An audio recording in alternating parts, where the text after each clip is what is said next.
आज हम पढ़ेंगे स्टेट्स ऑफ मैटर में लिक्विड स्टेट। लिक्विड स्टेट के गुण होते हैं, इसमें वेपर प्रेशर, सरफेस टेंशन और विस्कोसिटी, ये लिक्विड के गुण होते हैं। साइज अनिश्चित होती है बट वॉल्यूम निश्चित होता है। वेपर प्रेशर इक्विलिब्रियम स्टेट पे वेपर द्वारा द्रव की सतह पर लगाया गया जो दाब होता है उसको वेपर प्रेशर बोलते हैं। इसकी यूनिट एटीएम, बार, टोर, पास्कल या फिर न्यूटन पर मीटर स्क्वायर भी होती है। वेपर प्रेशर टेम्परेचर इंक्रीज करेंगे तो वेपर प्रेशर भी बढ़ेगा, यानी कि टेम्परेचर इंक्रीज करेंगे तो वेपर प्रेशर बढ़ेगा। और एफ पी, जहाँ पे vapour pressure is equal to its solid state, उसको फ्रीजिंग पॉइंट बोला जाता है। फ्रीजिंग पॉइंट किसको बोलते हैं? जहाँ पे vapour pressure is equal to its solid state. Non volatile विलय मिलाने पर वेपर प्रेशर कम होगा। बॉइलिंग पॉइंट, जहाँ पर लिक्विड का वेपर प्रेशर एक एटीएम हो जाए उसको बॉइलिंग पॉइंट बोला जाता है।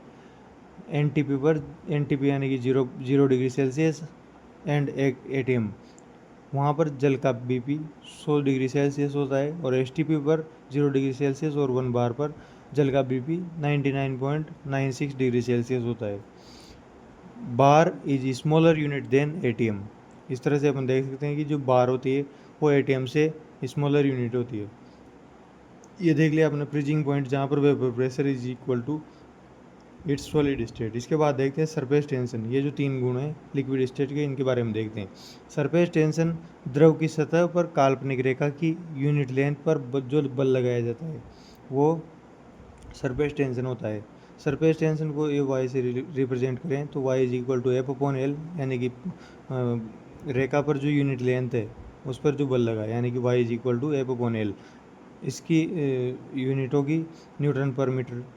और मापन, बिंदु माप विधि द्वारा इसका मापन किया जाता है, पॉइंट मास मेथड, बिंदु भार विधि, सरफेस टेंशन का मापन बिंदु भार विधि, पॉइंट मास मेथड से किया जाता है।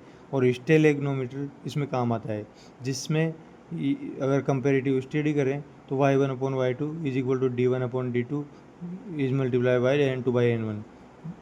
इस तरह से इसका पता किया जाता है। ये द्रव का घनत्व है d2 और n1 द्रव बूंद की संख्या है।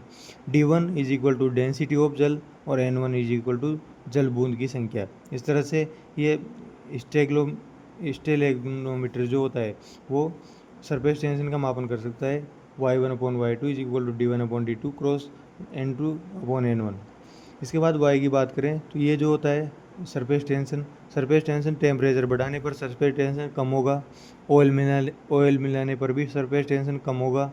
सोप मिलाने पर भी सरफेस टेंशन कम होगा। और इसकी जो सरफेस टेंशन की एप्लीकेशन है वो कौन कौन सी है? केसिका, तो जो जल होता है पौधों में वो सरफेस टेंशन के द्वारा ही चढ़ता है। फायर ग्लो यानी कांच की छड़ को गर्म करने पर सिरे का गोल तथा चिकनापन जो होता है वो भी सरफेस टेंशन की वजह से होता है। लैंप में केरोसिन या मिथाइल का ऊपर की ओर चढ़ना, यह भी इसकी सरफेस टेंशन की वजह से होता है। और जल या पारे की बूंद का गोल होना, यह भी सरफेस टेंशन की वजह से होता है। इसके बाद सेकंड प्रॉपर्टी देखते हैं लिक्विड की, विस्कोसिटी। जैसा कि force is proportional to area और area is proportional to d v by D z. वेग प्रवणता, इसको d v by D z को वेग प्रवणता बोला जाता है। तो यहाँ पे अपन कह सकते हैं कि F is equal to force of viscosity is equal to eta A D U by D Z, जहाँ पर डी यू तो हो गया इसकी वेलोसिटी, डी जेड हो गया लेंथ। ये जो ईटा है इसको कोफिशिएंट ऑफ विस्कोसिटी बोला जाता है, यानी कि जितना ज़्यादा कोफिशिएंट ऑफ विस्कोसिटी होगा उतना ही विस्कोसिटी भी ज़्यादा होगी। तो ये हो गया F is equal to eta A D U by D Z. इसमें ईटा जो होता है वो टेम्परेचर और द्रव की प्रकृति पर डिपेंडेंट होता है। ईटा यानी कि कोफिशिएंट ऑफ विस्कोसिटी टेम्परेचर और द्रव की प्रकृति पर डिपेंडेंट होता है। इसकी यूनिट की बात करें तो यूनिट एम के एस में Newton per metre square second होती है, किलोग्राम पर मीटर पर सेकंड होती है। और या फिर पोइज भी इसको बोलते हैं। एम के एस में पोइज विस्कोसिटी, कोफिशिएंट ऑफ विस्कोसिटी की यूनिट होती है। सी जी एस में देखें तो डाइन सेंटीमीटर पर सेंटीमीटर स्क्वायर सेकंड, ग्राम पर सेंटीमीटर पर सेकंड, या फिर पास इसकी यूनिट होती है।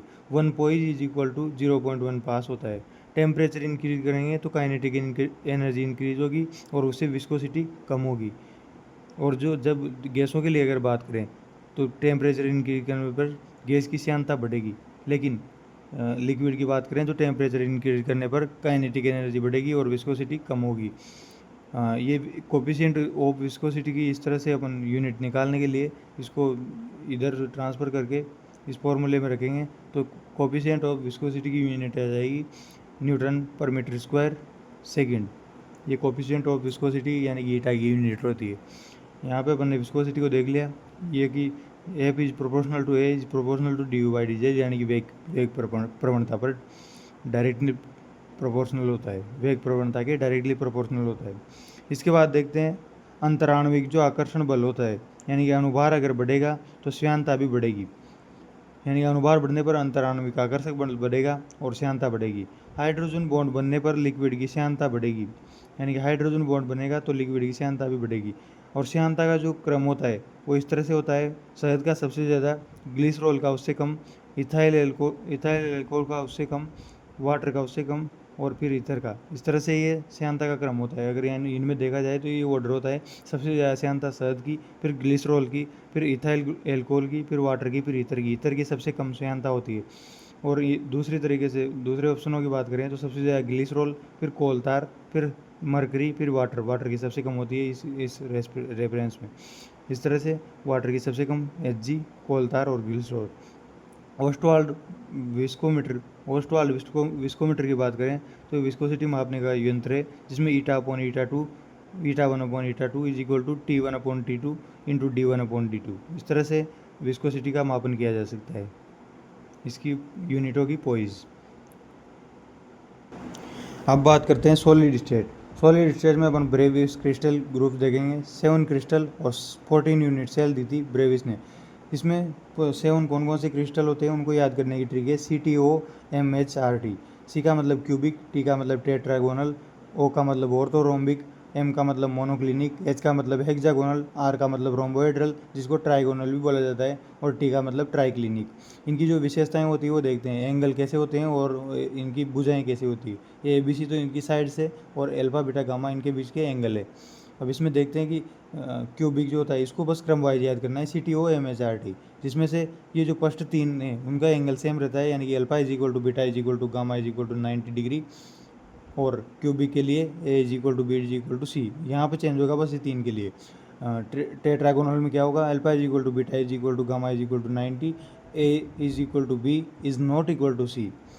ऑर्थोरोम्बिक की बात करें तो alpha is equal to beta is equal to gamma is equal to 90 degree, a is not equal to b is not equal to सी।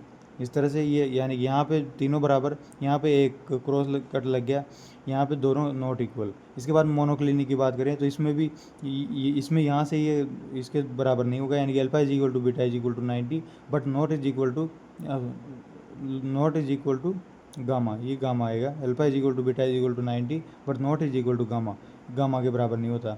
और इसमें भी इसको भुजाओं की बात करें तो सबसे पहले ये देखेंगे कि यहाँ पे तीनों इक्वल, फिर एक इक्वल नहीं, दो इक्वल नहीं, यहाँ पे भी दो इक्वल नहीं, फिर मतलब इसका उल्टा रिपीट कर देंगे यहाँ से ऐसे।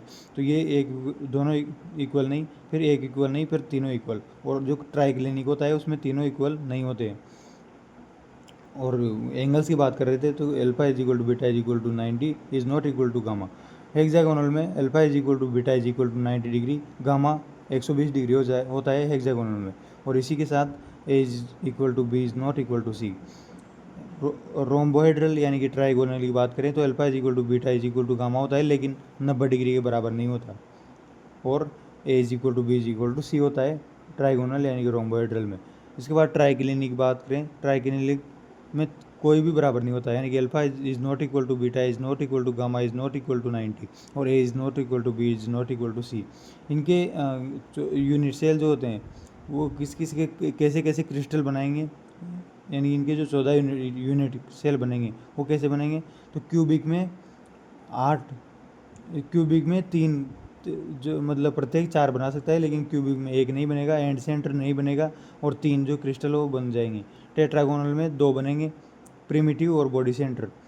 ऑर्थोरोम्बिक में सभी बनेंगे, सभी 4 प्रकार के। मोनोक्लिनिक में 2 बनेंगे, प्रिमिटिव और एंड सेंटर। हेक्सागोनल में 1 बनेगा, रोम्बोहेड्रल यानी कि ट्राइगोनल में 1 बनेगा, और ट्राइक्लिनिक में भी 1 बनेगा। इसके बाद बात करते हैं effective number of atoms Z की इन इफेक्टिव नंबर ऑफ ये यानी कि इफेक्टिव नंबर किस में काम आते हैं? To find out formula of compound के फॉर्मूला बनाने में इफेक्टिव नंबर काम आते हैं। जैसे कि सिंपल क्यूबिक सेल प्रिमिटिव जो होती है उसमें इफेक्टिव नंबर ऑफ एटम्स होते हैं, यानी कि वो कॉर्नर पे पाई जाती है, और कॉर्नर होते हैं 8, यानी कि 1/8 इंटू 8 इज इक्वल टू 1, यानी कि 1 इफेक्टिव नंबर ऑफ एटम्स होते हैं इन SSC। BCC की SCC की यानी BCC की बात करें बॉडी सेंटर्ड की, तो उसमें एक तो बॉडी के अंदर पाया जाएगा सेंटर में, और 8 जो होते हैं कॉर्नर में पाए जाते हैं, ये 1/8 इंटू 8 जो कि 2। FCC में 4 पाए जाते हैं। एज सेंटर में 1/4 into part of 1/4 part of atom, यानी कि एज सेंटर में 1/4 पार्ट होता है। एंड सेंटर में 1/2 एंड 1/2, यानी कि एक 1 पार्ट। इसके बाद पैकिंग इफिशियंसी की बात करें तो पैकिंग इफिशियंसी फॉर्मूला होता है Z into 4/3 pi R cube upon A cube multiply by 100, तो अपन के पास पैकिंग इफिशियंसी आ जाती है। कुल मिला के बात है कि इसका जो एटम का जो आयतन है, और उसको एटम के आयतन को उसमें रेडियस काम आएगी, और उसको इफेक्टिव नंबर से मल्टीप्लाई करेंगे तो वो कितना स्पेस घेरेगा, वो एक क्यूब, यानी कि एक उसका जो यूनिट से क्रिस्टल है उसका आयतन, उसको उससे डिवाइड कर देंगे, और 100 से मल्टीप्लाई करने पर पैकिंग इफिशियंसी आ जाएगी। सिंपल क्यूबिक सेल के लिए R is equal to A/2 होता है। पैकिंग इफिशियंसी 52.4% होती है, और कोऑर्डिनेशन नंबर 6 होता है सिंपल क्यूबिक सेल के लिए, और नियरेस्ट डिस्टेंस जो होती है दो एटम्स के बीच में वो A होती है। FCC की बात करें तो R is equal to A/2√2 होता है। R रेडियस A/2√2 होती है। पैकिंग इफिशियंसी 74% होती है FCC की, और इसकी जो नियरेस्ट डिस्टेंस होती है वो A/√2 होती है दो एटम्स के बीच में, और कोऑर्डिनेशन नंबर 12 होते हैं FCC में। BCC की बात करें तो R is equal to √3 A/4 होता है। R is equal to √3 A/4। Packing efficiency 68% होती है, और नियरेस्ट डिस्टेंस √3 A/2 होती है, और कोऑर्डिनेशन नंबर 8 होते हैं BCC में। इसके बाद डेंसिटी की बात करें तो डेंसिटी का फॉर्मूला होता है D is equal to Z into M जो होता है वो मोलिकुलर मास होता है, अपॉन A³ इंटू Na, और M अपॉन Na मिलकर 1 एटम का मास बनता है। इस तरह से इसको देख सकते हैं, यानी कि 1 एटम का मास उसको मल्टीप्लाई करेंगे Z से, अपॉन डिवाइड करेंगे A³ से। इस डाटा से Z का भी फाइंड आउट किया जा सकता है, यानी कि कोई भी क्वांटिटी दे दे, किसी भी चीज़ को पूछ ले तो वहाँ से डेंसिटी आ जाएगी या फिर Z भी आ जाएगा। इसके बाद वॉइड्स की बात करें, वॉइड्स 4 प्रकार के होते हैं, triangular void, tetrahedral void, octahedral और cubic void.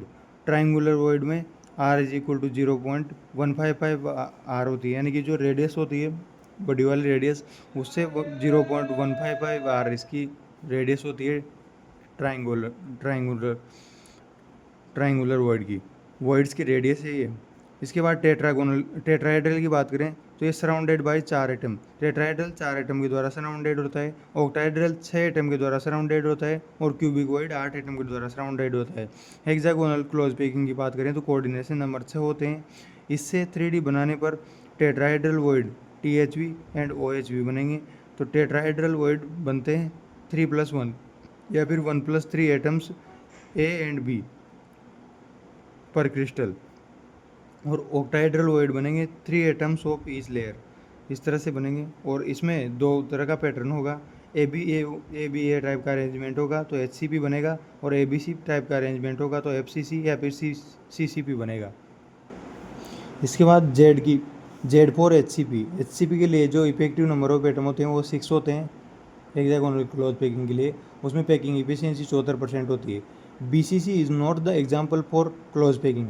BCC close packing का एग्जाम्पल नहीं होता। एटम्स मूव फार अवे, क्योंकि BCC में एटम्स फार अवे मूव कर जाते हैं।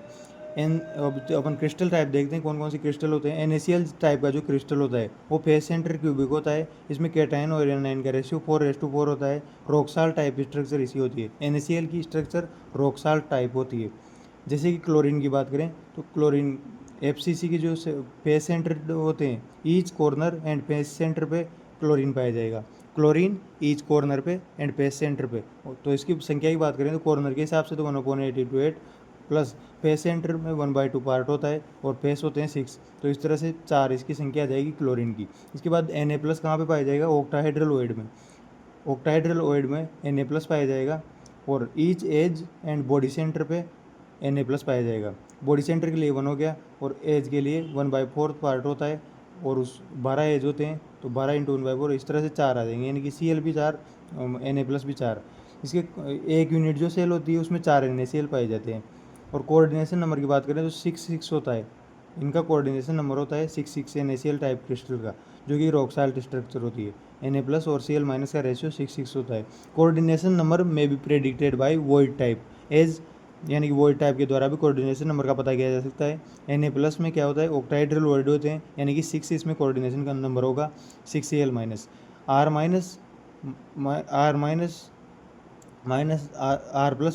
R+- ये A/2 के बराबर होती है, यानी कि इसकी जो रेडियस होती है वो A/2 के बराबर इनका डिफरेंस होता है। इसके बाद CSCl टाइप जो क्रिस्टल देखते हैं, CSCl type crystal body centre cubic होता है। क्लोरीन इसमें कॉर्नर्स, CSCl यानी क्लोरीन इसमें कॉर्नर्स में पाया जाएगा, CS+ इसमें क्यूबिकॉइड में पाया जाएगा, क्यूबिकॉइड। अब जैसा कि यहाँ पे कहा गया है क्यूबिकॉइड, तो क्यूबिक से ही पता चल रहा है कि इसका जो कोऑर्डिनेशन नंबर होगा वो कितना होगा, इसका कोऑर्डिनेशन नंबर होगा क्यूबिक के हिसाब से। देयरफॉर सेंटर पे पाए जाएंगे, यानी क्यूबिकॉइड, यानी कि सेंटर पे पाए जाएंगे। कोऑर्डिनेशन नंबर 8 होगा, क्योंकि क्यूबिक की बात करें तो 8 होगा। CS+Cl- 8 होगा। R+R++R-, ये √3A/2 होगा, जहाँ पे यहाँ पे R+, यहाँ भी प्लस आएगा, R++R-, यहाँ पे क्या था, NaCl टाइप में A/2, यहाँ पर R++R-, ये √3A/2 के बराबर होगा। केटाइन 1 होगा, एनाइन भी 1 होगा। इस तरह से देखेंगे। इसके बाद ZNS जिंक ब्लेड टाइप की स्ट्रक्चर जो होती है उसको देखते हैं। ये इस पे डेरेट होती है, यानी कि इसमें जिंक ब्लेड में ZNS में S2- जो होता है वो CCP या फिर FCC होता है पेज सेंटर क्यूबिक में, और इसकी संख्या होती है 4। Zn2+ अल्टरनेट THB टेट्राइडल वॉइड में पाए जाते हैं, अल्टरनेट में, यानी कि 50% टेट्राइडल वॉइड में Zn2+ पाए जाएंगे, और इसका टेट्राइडल वॉइड से कोऑर्डिनेशन नंबर का पता लगाया जा सकता है, यानी कि 4। Zn2+ और S2- का 4:4 कोऑर्डिनेशन नंबर रहेगा। 1 THB पर बॉडी डायगोनल, एक बॉडी डायगोनल में 1 THB होता है, यानी कि 4 बॉडी डायगोनल इसमें पाए जाते हैं। इस तरह से 1/4 फ्रैक्शन फ्रॉम कॉर्नर, यानी कि R+ और R- का जो योग है वो √3A/4 के बराबर होता है ZNS टाइप स्ट्रक्चर में। केटाइन और एनाइन का रेशियो 4:4 होता है। स्ट्रक्चर ऑफ डायमंड जो होती है वो इसी का उदाहरण है जिंक ब्लेंड का। Number of carbon atoms is 8, इसमें नंबर ऑफ कार्बन एटम 8 होते हैं डायमंड के स्ट्रक्चर में। इसके बाद फ्लोराइड टाइप का कौन सा होता है, जिसमें CaF2 यानी कि Ab2 टाइप का जो क्रिस्टल होते हैं वो फ्लोराइड टाइप के होते हैं। एंटी फ्लोराइड टाइप के क्रिस्टल Na2O यानी कि A2B टाइप के तो एंटी फ्लोराइड, और फ्लोराइड टाइप के Ab2।